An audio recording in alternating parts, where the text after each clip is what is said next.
mirando lo que pasa en Venezuela, pero no solo mirando, sino dialogando con los que están actuando. Por eso, hablar con Noel realmente para mí es fascinante porque me hace vivir. Estoy aquí, estoy en Venezuela y me hace sentir que los horarios que transcurre, el tiempo que transcurre hablando con él, es de mucho aprendizaje. Porque no, muy pocas personas tienen, y el humano en estos momentos más todavía, la oportunidad de viajar a través de las imágenes, a través del audio, a través de distintos medios de comunicación, estar cada segundo en distinto lugar del mundo donde se le antoje estar. Pero vamos a saludar esta noche a Noel, que está en Venezuela, y para nosotros es algo tan lindo poder compartir con miles y miles de personas. Muy buenas noches, Noel. Buenas noches, profe, a todos los que nos acompañan hoy, Jenny Quesita, gracias por esta nueva oportunidad. Tú sabes, Noel, no te voy a preguntar cómo está Venezuela, porque sería una tontería más grande que una casa. Todo el mundo lo sabe y eso es perder el tiempo. Yo diría, novedades hay, porque me da la impresión que Maduro lo toma de idiotas a todo el mundo, y en particular a lo que él llama la oposición, que son sus amigos socialistas igual que él. Él es un delincuente, pero los socialistas de Guaidó, que están en la Internacional Socialista, no creo que aporten muchas cosas nuevas cuando llegan al poder. No. Pero, ¿dónde está el futuro de Venezuela?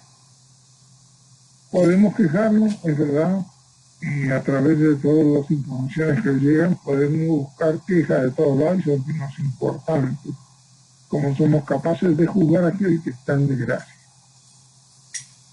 Pero yo sé que tú tienes una capacidad muy grande y es lo que más me llena de emoción, que los venezolanos no solo se quejan y no hacen nada por el punto, sino que cuando uno crea algo, como dijimos el otro día, cuando uno quiere crear algo, primero tiene la imagen mental. Y yo me di cuenta que éramos nosotros, somos fanáticos, todo el mundo buscaba un papá. Lamentablemente Latinoamérica depende de una creación de Argentina, que puede ser muy culto, pero tiene muy poca capacidad mental en relación a que la inteligencia no determina que el hombre tenga capacidad de ubicación.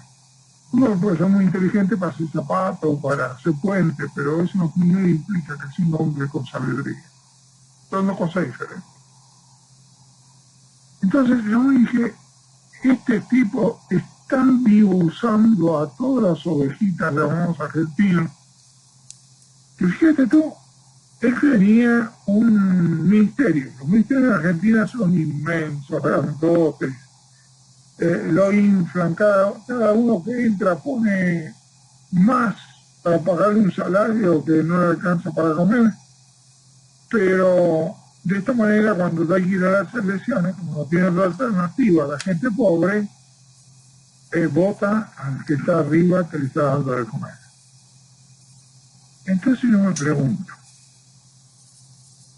¿qué hacía este hombre manejando a millones de argentinos como si fuesen animalitos, peor que animalitos, porque animalitos uno los cuida y le da de comer, y el animalito no trabaja, sino, excepto el caballo y la vaca y lo que sea, pero los demás la pasan muy bien.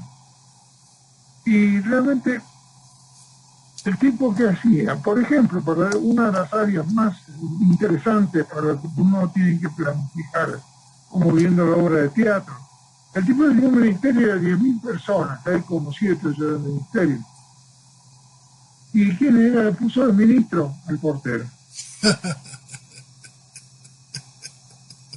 Era un genio, porque realmente el portero jamás se iba a dar vuelta. Entonces yo me pregunto, ¿tenían razón? ¿Tienen razón que cuando uno maneja manadas donde el 60% son pobres que lamentablemente no tienen tiempo ni para pensar y no tienen cultura tampoco? Y que la única manera de hacerlo es imponiendo la viveza y la manipulación de más del 60% de la población latina. Y yo digo, voy a preguntar a Noel, quiero, y sé que él puede y la tiene, ¿qué está proyectando para Venezuela en el futuro? Bueno, profe, mucha de esa realidad que usted señala allí es una realidad que es vieja en cada una de estas cosas, ¿no? Vamos a colocar el caso de que Calígula hizo cónsul a su caballo, pues. Entonces buscan ese nuclear entre lo que pueden manejar. Okay. Ahora, la sobredimensión del aparato del Estado, sobre todo del Estado en nuestros países y en el caso venezolano.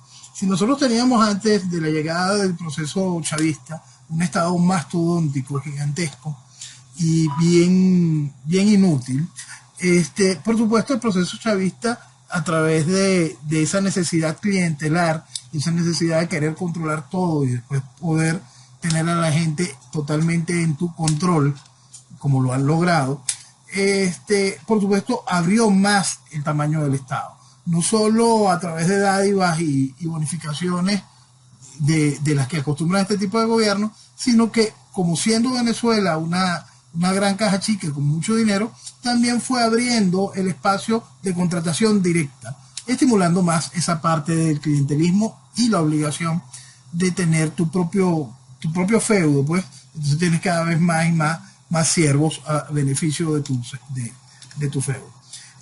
Hay un ejemplo que es muy importante para poder entender cuál es la realidad, para poder entender cuál es el futuro. Y el ejemplo es en lo que devino PDVSA. Si bien PDVSA era una empresa privada en manos del Estado, una empresa del Estado, una cosa bastante extraña en Venezuela, PDVSA tenía su propia función y sus propias características que la llegaron a convertir en casi que la segunda empresa más poderosa del planeta en el área petrolera. Entonces, cuando llega el chavismo, PDVSA contaba con una plantilla profesional increíble, de muchísima calidad, y con alrededor de unos 20.000 empleados en nómina. 20.000 empleados en nómina tenía la posibilidad PDVSA de cubrir nuestra producción petrolera de aquel entonces y tenía en la mira llevar al país, a través de distintos acuerdos, a una producción petrolera de 6 millones de barriles diarios. Hoy estamos produciendo menos de 400.000 barriles diarios. Hoy estamos casi que al inicio de nuestra historia como país petrolero. Entonces, el asunto es que al llegar el chavismo, Chávez, por supuesto, destruye PDVSA para poder destruir a Venezuela y logra llevar la nómina de PDVSA de 20.000 empleados a más de 100.000. En ese ir a más de 100.000, por supuesto, no es que se haya multiplicado la capacidad de producción petrolera o hayamos avanzado en petroquímica o hayamos avanzado en algo que tenga que ver con la industria, ¿no? Simplemente la industria quedó totalmente destruida y nos encontramos con esta empresa que funciona igual hoy que un ministerio cualquiera, de un ministerio latinoamericano cualquiera, que simplemente es esa involución constante, ese desastre constante. Para lograrlo, Chávez puso allí en un momento al comandante Fausto, un guerrillero que era reconocido por tumbar torres eléctricas en los tiempos de la guerrilla venezolana, y después el comandante Fausto Luis Rodríguez Araque, miembro fundador del Foro de Sao Paulo. El comandante Fausto se encargó de convertir a esa empresa en un feudo de su partido político, que era uno de los partidos aliados de Chávez, y comenzó con eso. Vamos a nutrir a PDVSA de la basura comunista que siempre ha estado con nosotros. Y entonces fueron agrandándola y generándola más inoperativa. Después llega Rafael Ramírez, él se encarga simplemente de saquear, siguiendo instrucciones de Chávez, de envilecer todo, dale, todo lo que entre dinero y endeuda a la empresa, y lo que llegue de deuda, repártelo, vamos a robarlo, vamos a hacer todo lo posible para que esto sea absolutamente irrecuperable y haya que venderla. Y por lo tanto, el país no pueda volver a recuperar la misma lógica. Entonces, esa realidad, esa foto de llevar 20.000, una empresa que funcionaba con 20.000 personas a destruirla, metiéndole más de 100.000, lo podemos ver en cada uno de los ministerios. Nosotros estábamos en una cifra absurda, quizás de 15 o 16 ministerios, lo cual es absurdo para el tamaño del país, en la llegada de Chávez. Chávez dijo que iba a bajar el número de ministerios, y creo que en un momento llegamos casi a un pico de 30 y tantos, propio del socialismo, ¿no? Una gran cantidad de ministerios inútiles, muchos sin cartera, otros ministerios enormes, otros superministerios totalmente ajenos a la realidad y las necesidades. Ahora vamos a entender las necesidades y la realidad. Si algo nos ha enseñado el proceso de hiperinflación que ha vivido el país, más el control de cambio, el control de precios, y cada una de las cosas que instituye, por supuesto, un proceso socialista de este tipo, es que el valor de nuestra moneda simplemente desapareció, perdió todo sentido. Ahorita vamos a una nueva reconversión, pero tomando ese punto de esto, cuando se pierde el valor de la moneda, también se perdió junto con él el valor del ingreso salarial de toda esa cantidad de empleados. Entonces, esa cantidad de empleados pasaron de salarios mínimos que tendrían algún tipo de significación en dólares a ganar salarios mínimos que muchas veces no llegan a los $2 al mes. Esa es una realidad que ha vivido Venezuela, sobre todo en una fotografía muy clara en estos últimos 3 años y pico. 3 años y pico y el país sigue en su proceso de involución con esa gigantesca nómina estatal ganando ese monto. Por supuesto, ese monto ha sido compensado con bonificaciones, con bolsas de comida, con cualquier tipo de cosas para poder entender que eso más o menos funcione y que el Estado más o menos siga cumpliendo algún tipo de labor. Lo cierto es que para que se lograra que el Estado más o menos funcionara, es gracias a una herramienta que no se cuenta en esa nómina, que es la herramienta de la informática. Y ahí es cuando vamos a hablar entonces del Estado futuro y la Venezuela por construir.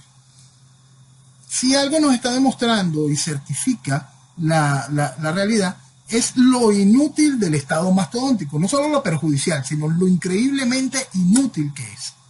Entonces tenemos este inmenso Estado mastodóntico que promueve este tipo de exceso de personas trabajando en aparatos que no tienen ningún tipo de sentido y generándole al Estado un grandísimo costo, al país un grandísimo costo, y al Estado quizá el beneficio del proceso clientelar.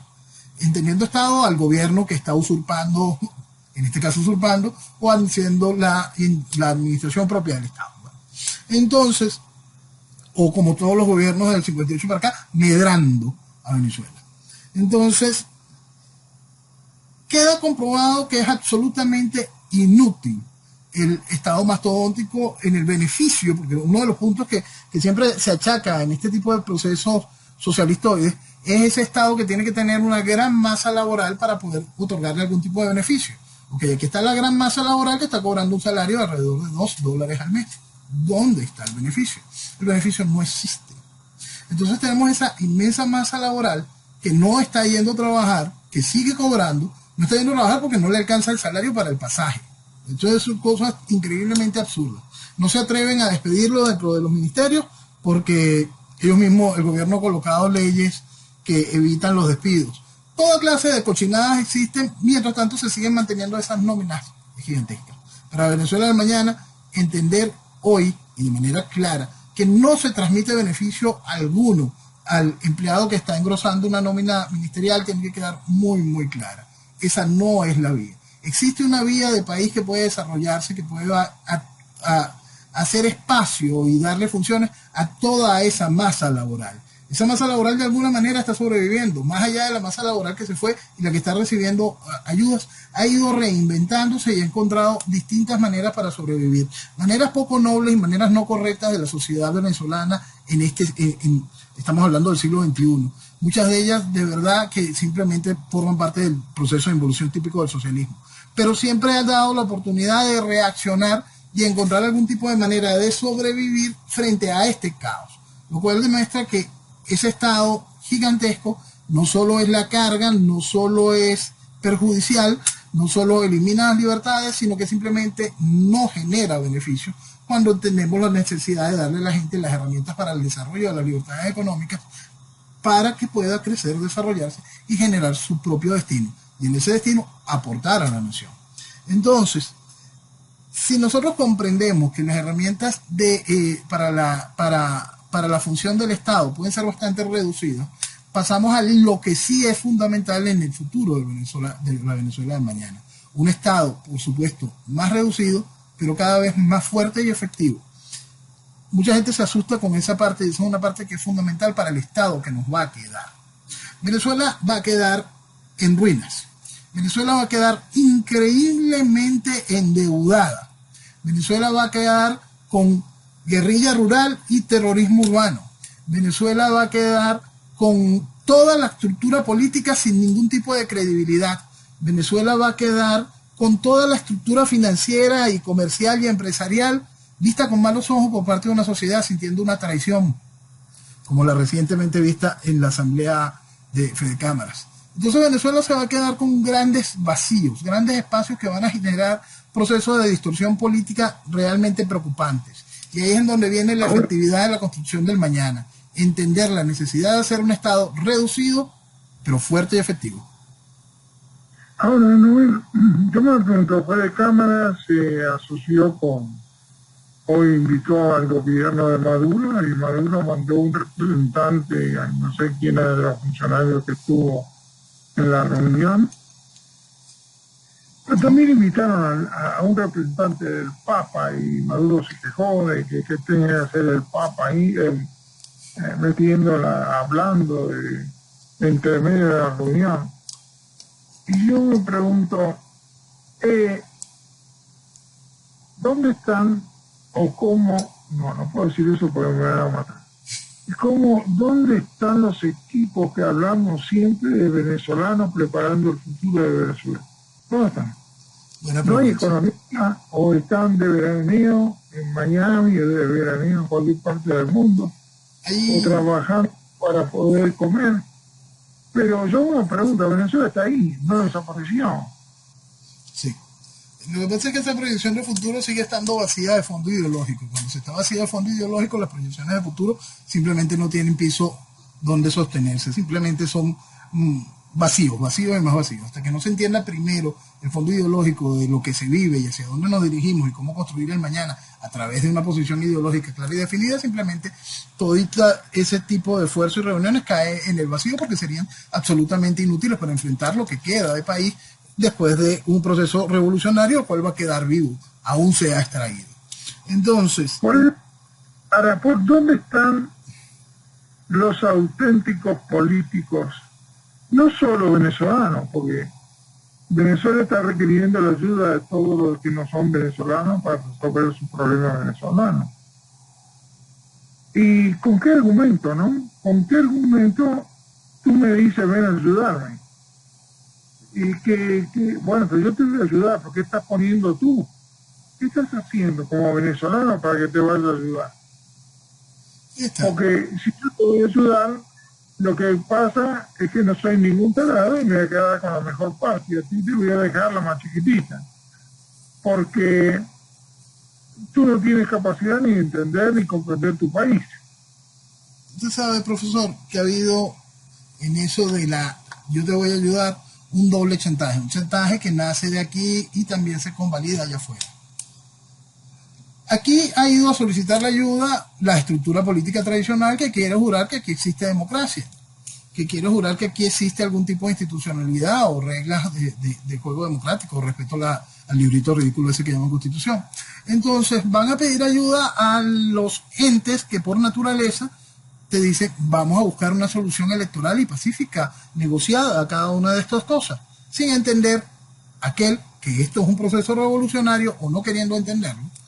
Y sin la manifestación clara por parte de los que van a solicitar la ayuda con la representación que han obtenido de los venezolanos que han votado por ellos, enfrentarle a la realidad de lo que significa el proceso chavista. Entonces, muchas veces se tocan las puertas de quien se le va a solicitar ayuda proponiéndole elecciones, y el otro lo que quiere es oír eso. Y entonces se confabulan en una nueva mentira hacia el país. Esa mentira se ha repetido constantemente y se utilizan garantes para que esa mentira pueda volver a tener nicho y espacio. Este es el turno de nuevo de Noruega, que pueda garantizar de nuevo esa mentira.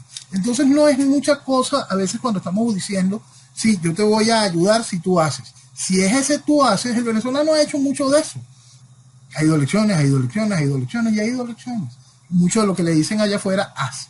Entonces, por eso, esa parte de la salida, hay un doble chantaje en los cuales simplemente el país se va muriendo mientras se mantiene el juego y la fachada de la institucionalidad democrática y el buen manejo internacional de las relaciones con una banda criminal que ejerce el socialismo para destruir a Venezuela y junto con ella, dentro de un proceso revolucionario internacional, ir contaminando a todas las naciones posibles.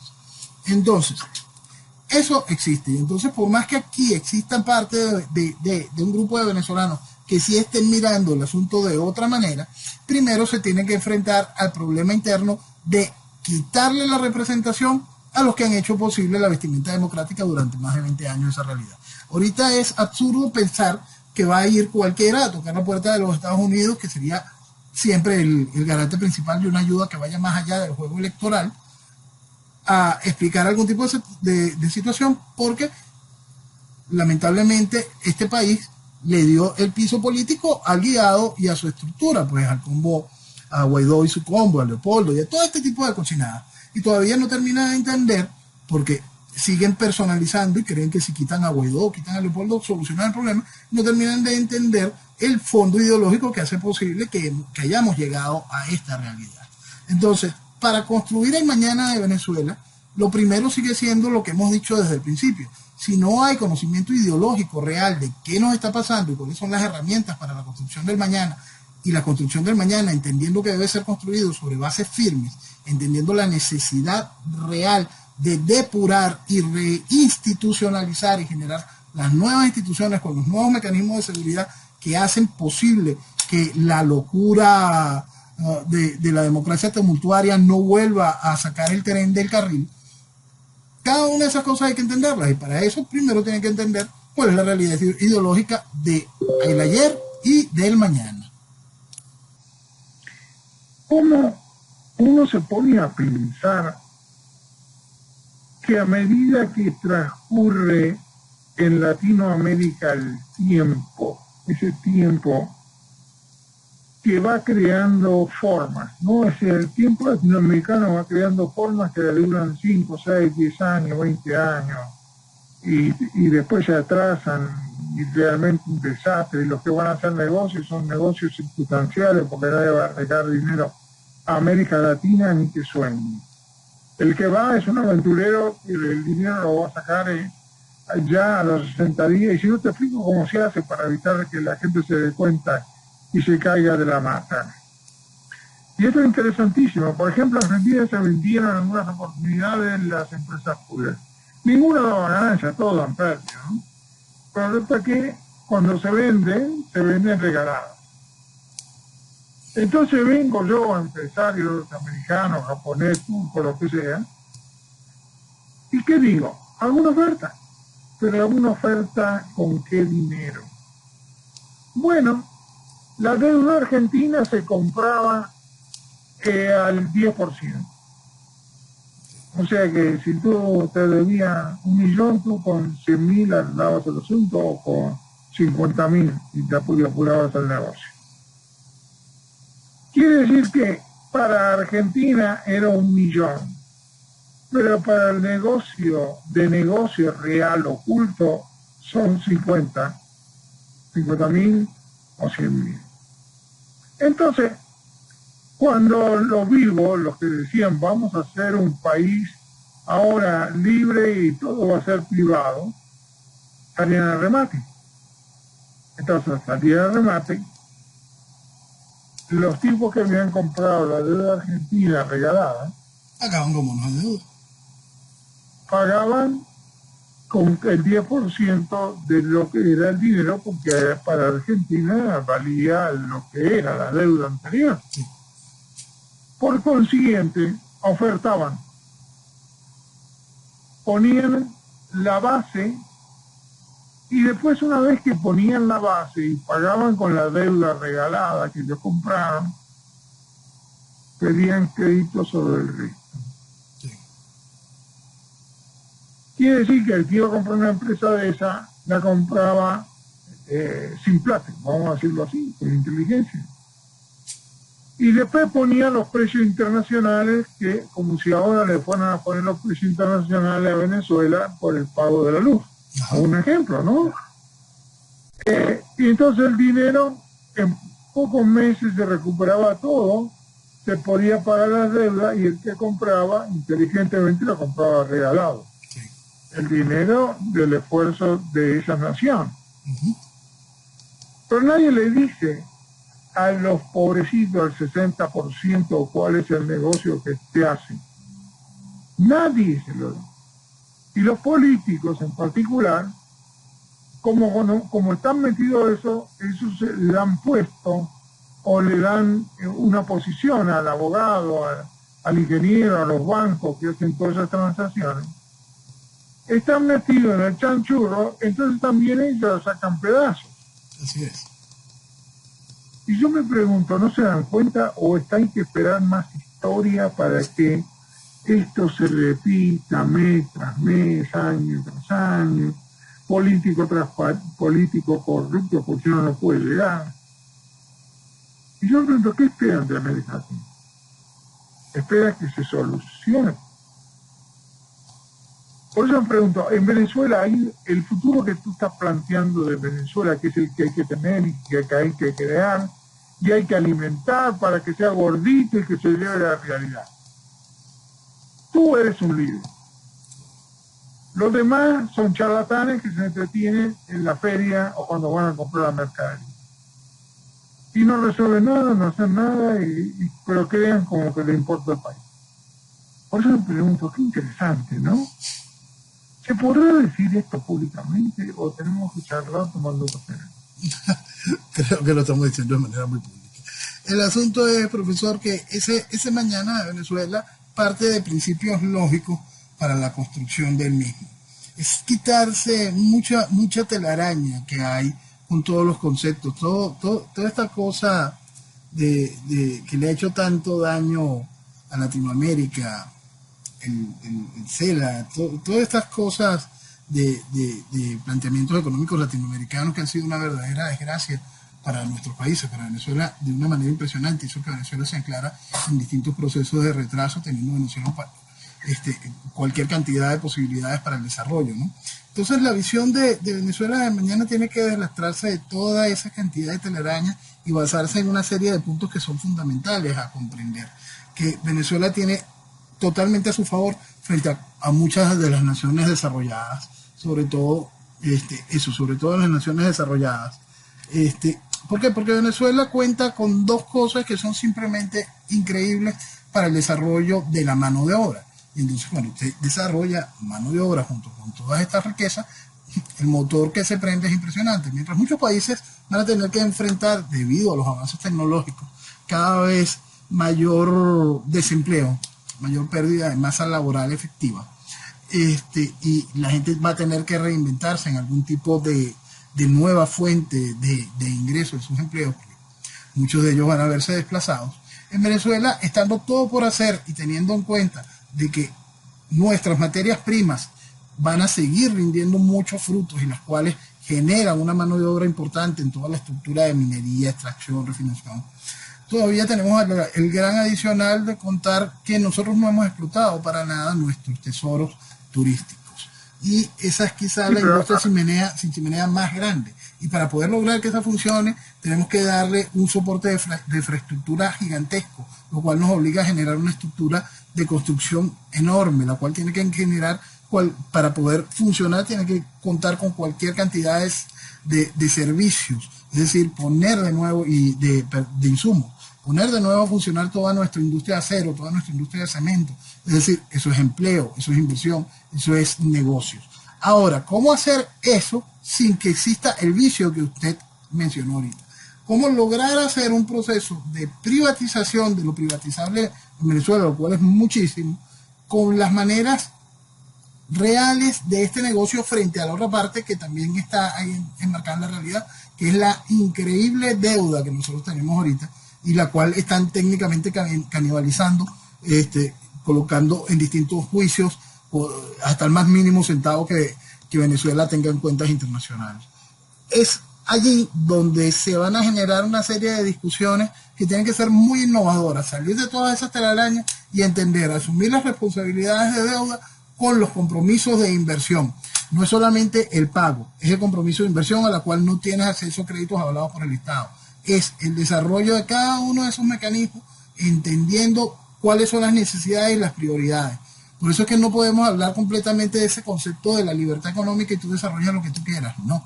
Lamentablemente el Estado tiene que funcionar en ese sentido, entender cuál es la planificación y hacia dónde se va Venezuela, entrar en ese proceso de dictadura de libertades, entendiendo hacia dónde queremos desarrollar, cómo desarrollarlo y con quiénes desarrollarlo. Hay momentos en que la ganancia no sea el mejor negocio hacerlo con tal grupo, pero que el grupo demuestra en su licitación o en su oferta de negociación una gran cantidad de beneficios que pueden incorporarse desde el entrenamiento del personal en el cual el otro no esté demostrado, y una cantidad de cosas en las cuales tiene que llevar mucho visto bueno y no solo la negociación estrictamente económica como tal, para poder comprender hacia dónde avanzar en ese tipo de negociaciones en el futuro de Venezuela. Pero tengo una pregunta, ¿vale la pena decírselo al 70% de la gente pobre todo esto lo va a entender? No, esa es otra realidad constante de la estructura política tradicional, y por eso es que nosotros debemos buscar en el mañana inmediato esos esquemas de elecciones de segundo grado o intentar calificar el voto como tal, porque si no simplemente el tren se descarrila en cualquier democracia tumultuaria y es lo que veríamos en lo inmediato. Eso es una gran realidad, la sociedad no está apta ni tiene muchas ganas de aprenderlo. El problema es cuando la sociedad profesional simplemente tampoco lo ha querido hacer, que ese es el gran problema al que se enfrenta Venezuela. Nuestra sociedad profesional y preparada se ha comido todo el festival de mentiras que le propuso la estructura de oposición, todas, a cual más absurda y más ridícula. Y ahorita viene el nuevo festival de mentiras. Viene el proceso electoral inmediato, viene la mentira de la oferta de la constituyente, la oferta del nuevo revocatorio a Maduro.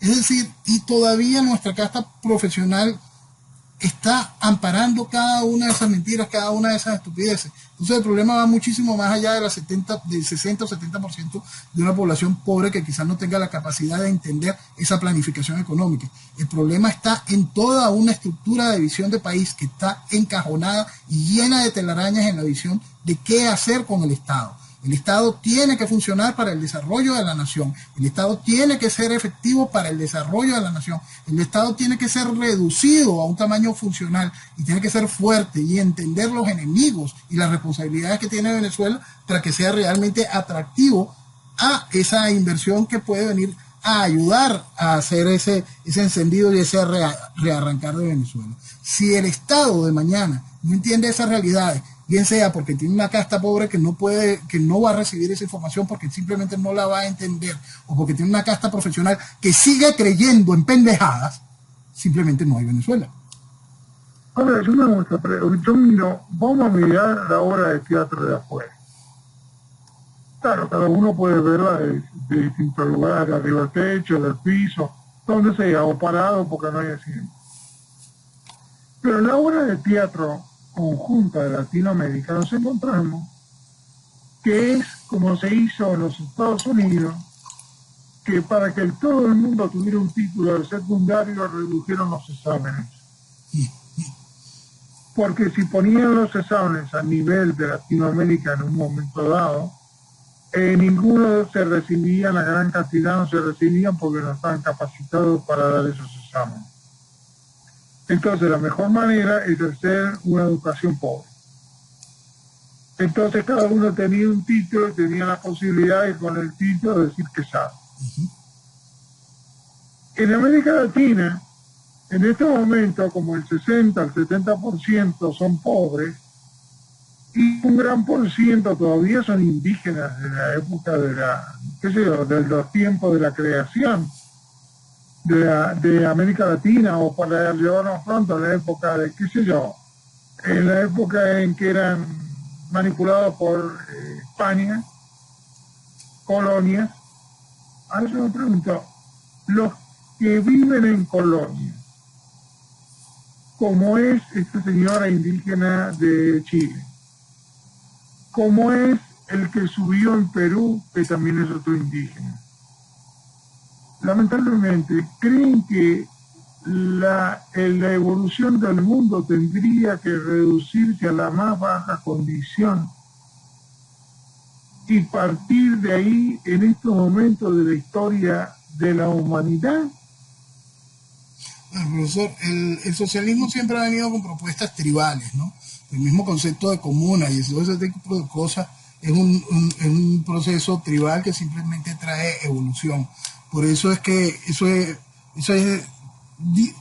cualquiera que levante esas banderas en el mundo de hoy es poco más que un imbécil o un criminal. Simplemente eso. Entonces, encontrar este mismo proceso de un retorno indigenista en Latinoamérica son simplemente basura que le han metido los socialistas en la cabeza para poder sacar grandísimos frutos.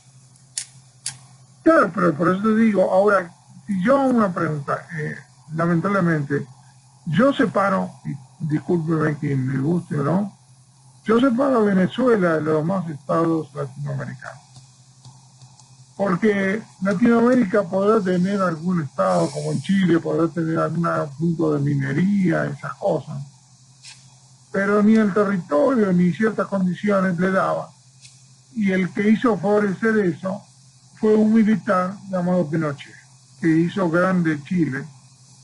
Y ahora resulta que lo quieren reducir a la época indígena, que todo el mundo ande con el arco y la flecha. Yo no entiendo, porque esos no son el mundo donde está ahora.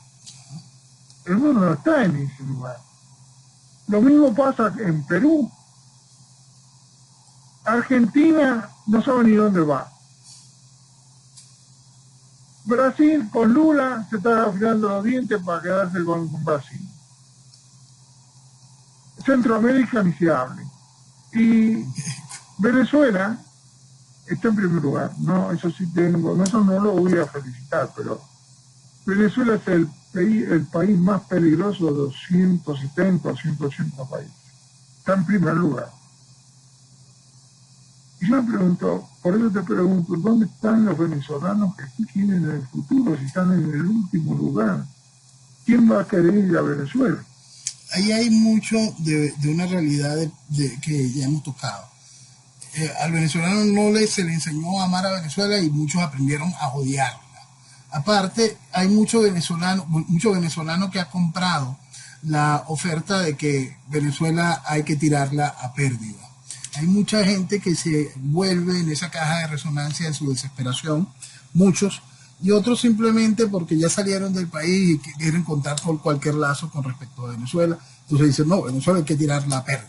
A mí me duele porque quedan familias mías, amigos míos. Y ese festival tan vacío, tan ridículo y tan hipócrita frente a la realidad. Ese no querer entender que tu tierra te pertenece, y no solo que tu tierra te pertenece, sino que estás hablando de la mejor tierra y la mejor oportunidad. Entonces, hay que entender eso dentro de todo ese marco. Hay cualquier también cantidad de venezolanos que tienen muchísima capacidad para poder trabajar en el futuro y para dar los aportes en sus especialidades, los cuales son fundamentales para la construcción del mañana, que no quieren tener nada que ver con la política actual venezolana. La política por naturaleza es bastante sucia, ¿no? Siempre tiene su carga bastante incómoda. A muchos es un asunto, como le llaman aquí, cuero. Tienes que tener mucho cuero para aguantar las cosas que dicen, o tienes que tomar actitudes como las mías, donde simplemente desprecio a cualquiera que venga en contra de la idea de Venezuela, en contra del desarrollo de Venezuela, o cualquiera que tome algún tipo de problema, algún tipo de acción personal y no del estudio del mensaje. Entonces hay que tomar visiones muy claras y aprender a entender qué es lo que vale Venezuela, qué es lo que quieras aportar por ella, y entender las increíbles posibilidades de la Venezuela del futuro, entendiendo principalmente eso, amar a Venezuela, para entender que hay que llevarla en alto, que nosotros tenemos una deuda increíble con nuestro pasado y una deuda aún más grande con nuestro futuro.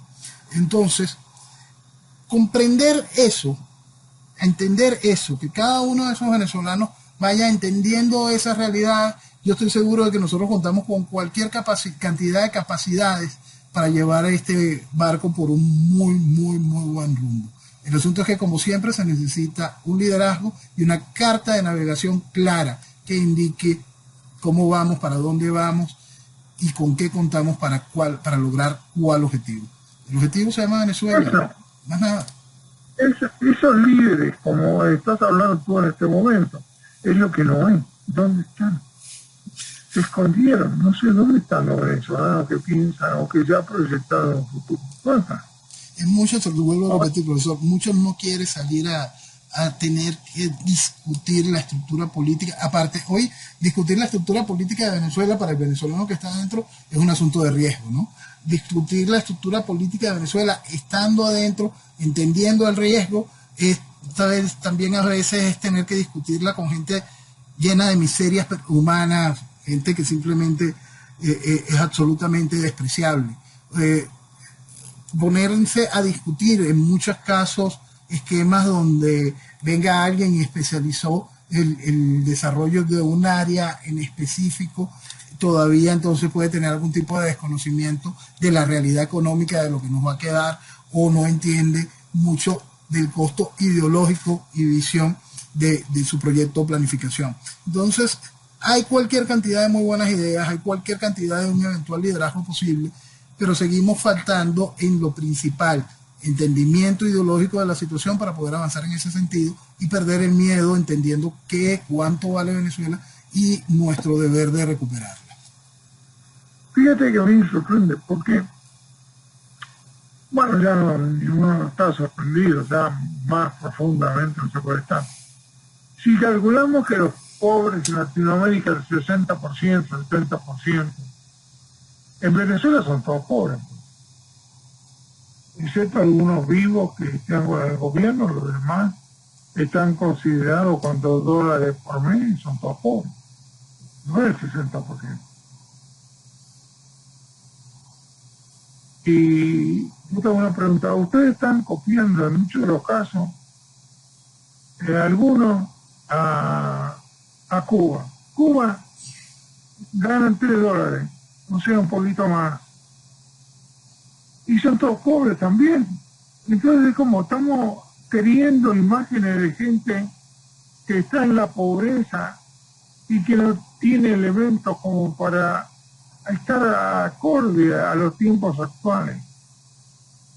Sí, yo me pregunto, parece todo una cosa tan rara, traída, y el que se pone ahí tiene ganas de perder el tiempo o tiene un buen negocio que hacer, porque si no, de otra manera, perder el tiempo, lo que se supone que América Latina podrá salir, yo espero muchos años, si siguen bajando el nivel cada vez más, yo no sé hasta dónde, ¿no? ¿Cuándo? O nunca, porque la evolución y esto es maravilloso, algún día lo tocaremos, el mundo nuestro, el mundo animal humano, en su estructura de jaula, donde son todos educados, hablamos de cualquier país, no estoy hablando en particular, sino hasta de los más evolucionados. En la jaula en que vive el humano está preparado y manipulado desde el nacimiento. Entonces todo el mundo se pelea para adentro, se hace profesional para adentro de la jaula, y mientras que se peleen y se entretengan, los tiempos pasan, total tiene solamente 12 horas, las otras 9 o 10 horas se pasa durmiendo, desperezándose. ¿Y a dónde vamos? ¿En qué mundo estamos?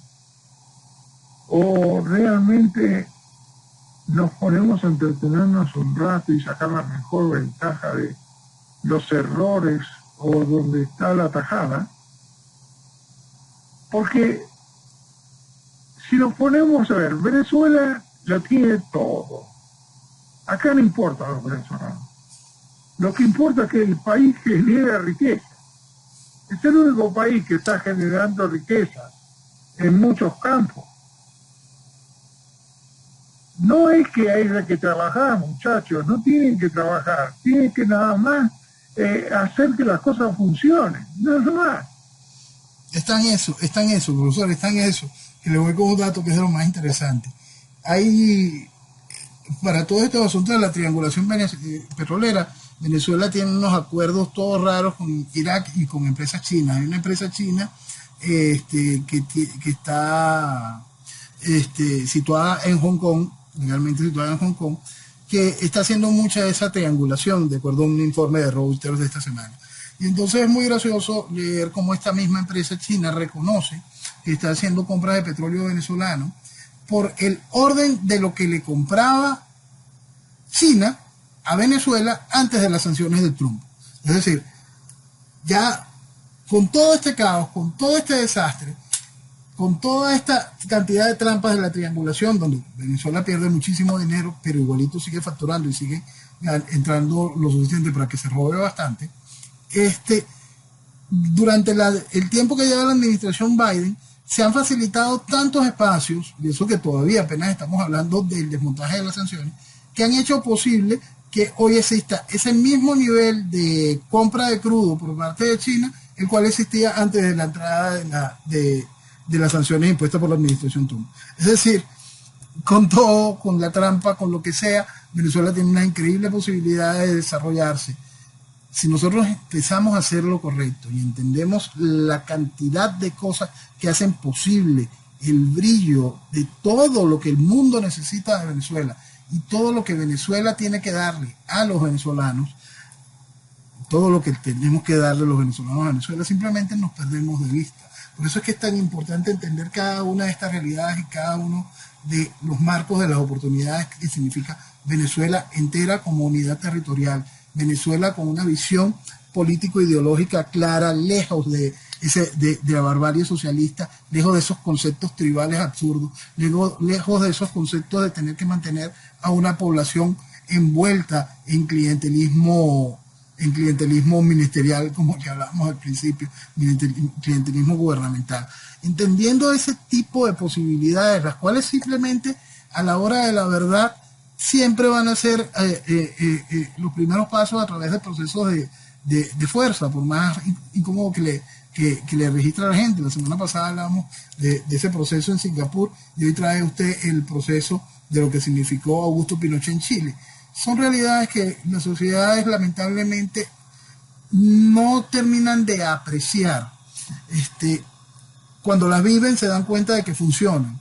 Cuando las viven se dan cuenta de que la cosa caminó. Después empiezan a extrañarlas cuando empiezan a denigrar de ellas. Lo cierto de todo este tipo de asuntos es que para que se pueda generar el mañana de Venezuela, lo primero está en entender que no podemos hacerlo con nada de lo que nos trajo aquí ni nos mantiene aquí, que no podemos hacerlo bajo esos conceptos ideológicos retrógrados y que solo generan involución, que no podemos hacerlo si no entendemos que la libertad es ese proceso de ese conjunto de libertades de las cuales tenemos que hacernos responsables para poder desarrollarlo. Ahora, vamos a hacer un paréntesis, fíjate que nos quedan nada más que 2 minutos. El que entendió esto, fíjate qué interesante, el que entendió esto en el sentido de que en vez de poner tú un comandante como era Pinochet o como era en Argentina cuando se estaba bien con los militares, como era en España, cuando estaba ese dictador y todo el mundo se educaba y un tipo respetuoso en la calle. Y se cumplían las cosas. Después se critican las cosas, ¿no? Mientras tanto, el orden, el respeto, la seguridad del individuo, está todo cubierto. ¿Sabe quién lo encontró? ¿Y quién hizo como gobierno? Se dio cuenta de eso. No fue la democracia. Fíjate qué increíble. La democracia dice que no, que hay que arruinar a todos esos tipos porque están construyendo un país seguro, ganando lo que sea, no importa. ¿Sabe quién fue? China. China dio libertad de trabajar a la gente, pero el comandante en jefe está ahí. Son los políticos. China sabe hacer una cosa que es muy importante, que es parte de la herencia de Mao, ¿no? Mao les dijo: el día que demos todos un potapié contra el piso, haremos temblar el mundo. El Partido Comunista Chino juega una cosa que es muy, muy interesante y ha logrado hasta voltear la visión estructural del marxismo. ellos hablan de que para el 2030 tendrán una sociedad socialista moderna. Es decir, primero instalaste el comunismo para llegar al socialismo y no como Marx indicó, primero el socialismo para llegar al comunismo. Eso es todo una gran mentira, porque el gran punto de lo que hace que China funcione, y perdone profesor, es esto, tener a 200 millones de chinos trabajando y a 1.000 millones de chinos como esclavos. Y eso no es correcto. Perdón, ¿y qué tiene en América Latina? Eso hay que voltearlo. Por eso lo único que trae es pérdida de libertad, matar al individuo y servir simplemente parte de la cadena alimenticia, no de la cadena del desarrollo, de generar un país, una nación. Pero yo hago una pregunta. Si China necesita lo que América Latina tiene que hundirlos porque le compra la de eso no hay duda. Y por eso que la respuesta de eso está simplemente también en lo que habíamos hablado también, entender que es derecha, entender que es conservadurismo y entender que es nacionalismo. Amar a nuestras tierras, responder por ellas y hacer valerlas. Ya terminamos, porque ya nos vamos, yo nos van a matar. ¿Cómo se dice y cómo dice usted, cómo dice usted de Venezuela? Que viva Venezuela. Que viva Venezuela. Gracias, Noel. Buenas noches a todos.